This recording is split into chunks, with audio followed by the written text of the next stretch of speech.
बिस्मिल्लाहिर्रहमानिर्रहीम, अस्सलाम वालेकुम। Welcome back to kill hub channel. क्या आपने कभी किसी से धोखा खाया है या आपने कभी किसी को धोखा दिया है? धोखा देने वाले इंसान पर क्या दोबारा ट्रस्ट करना चाहिए? आज की इस वीडियो में हम बात करेंगे ह्यूमन साइकोलॉजी के हिसाब से वो कौन से रीज़न्स हैं जिसकी वजह से एक इंसान दूसरे इंसान को धोखा देता है, और उसके बाद बात करेंगे कि क्या धोखा देने वाले इंसान पर हमें दोबारा ट्रस्ट करना चाहिए या नहीं। तो चलिए शुरू करते हैं। अकॉर्डिंग टू ह्यूमन साइकोलॉजी, धोखा देने वाले इंसान के पास सिर्फ 3 रीजंस होते हैं, 3 वजूहात की बिना पर वो किसी दूसरे शख्स को धोखा देता है। रीज़न नंबर 1, पर्सनैलिटी और mental disorder.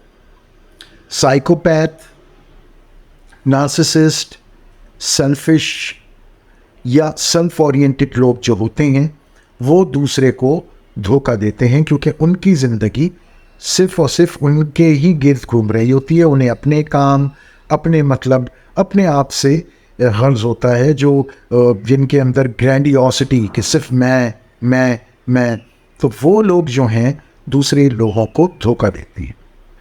Reason number 2, insecurity.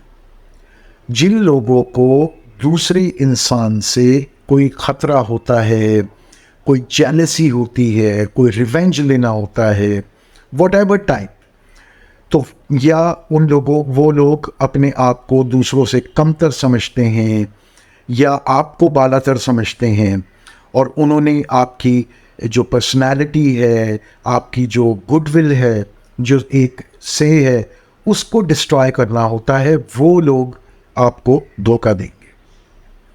और तीसरा रीज़न होता है जो अनएथिकल या इलीगल डिज़ायर होती हैं इंसान की, उसकी फुलफिलमेंट के लिए इंसान दूसरे शख्स को धोखा देता है।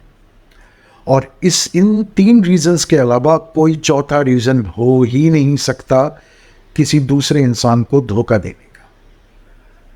दोस्तों, हम खुद दूसरे को मौका देते हैं कि वो हमें धोखा दे।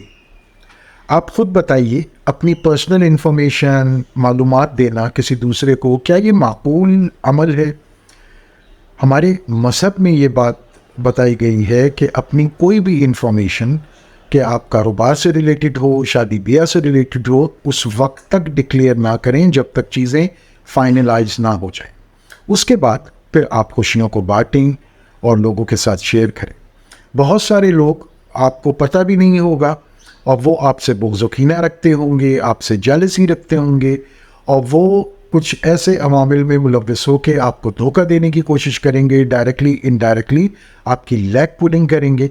तो अपनी इंफॉर्मेशन, मालूमात को अगर आप अपने पास ही रखते हैं तो आप ज़्यादा कामयाब होंगे, दूसरे को धोखा देने का मौका ही नहीं मिलेगा।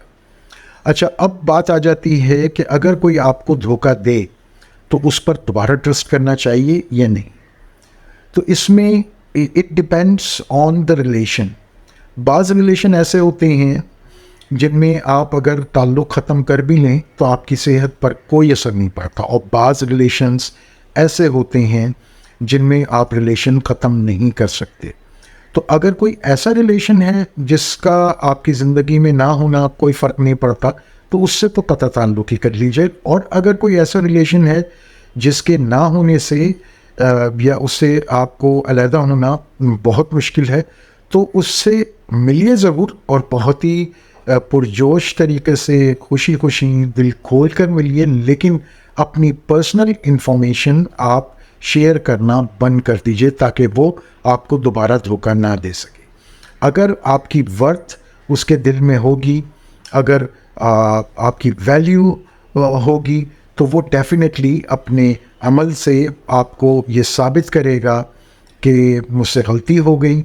और इसमें ओपन कम्युनिकेशन बहुत इम्पॉर्टेंट है। अगर आप भी किसी को धोखा दे बैठे हैं तो उसके साथ बैठकर ओपनली कम्युनिकेट कीजिए कि yes I have done this wrong और ये मेरी मिस्टेक थी और मैं आइंदा ऐसा नहीं करूँगा, और फिर सब्र से काम लीजिए। क्योंकि देखें, ट्रस्ट डेवलप करने में मुद्दतों लग जाती हैं, लेकिन ट्रस्ट तोड़ने में एक लम्हा भी बहुत है। तो अगर आपसे ये गलती हो गई है या आपके साथ किसी ने कर दी है, तो इसमें सब्र बहुत इम्पोर्टेंट रोल अदा करता है। आपको सब्र से काम लेना पड़ेगा और दूसरे को इतनी गुंजाइश दीजिए कि वो बेहतरी की तरफ आ सके, अगर रिलेशन इम्पॉर्टेंट है। और अगर इम्पॉर्टेंट नहीं है तो कतई ताल्लुक ही ज़्यादा बेहतर है। अपना बहुत ख्याल रखिएगा, मिलते हैं नई वीडियो में। अल्लाह हाफिज़।